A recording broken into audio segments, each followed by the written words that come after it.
আসসালামু আলাইকুম রহমতুল্লাহ।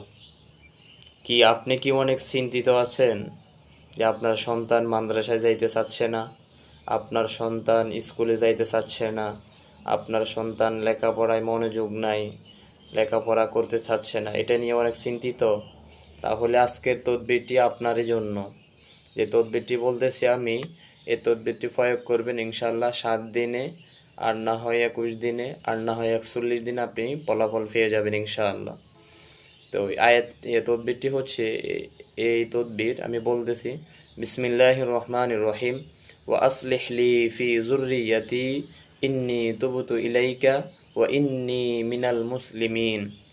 এই আয়াতটি যদি কোনো সন্তানের, কোনো ছেলে মেয়ের বাবা আর না হয় মা যদি ফজর ও মাগরিবের পরে 7 বার করে তেলাওয়াত করে, 7 বার করে পাঠ করে, তাহলে ইনশাআল্লাহ ওই সন্তান, ওই ছেলে মেয়েগুলো পড়ালেখা করতে ইচ্ছা হবে, বাধ্য হবে, মাদ্রাসা যাওয়ার জন্য বাধ্য হবে, স্কুলে যাওয়ার জন্য বাধ্য হবে।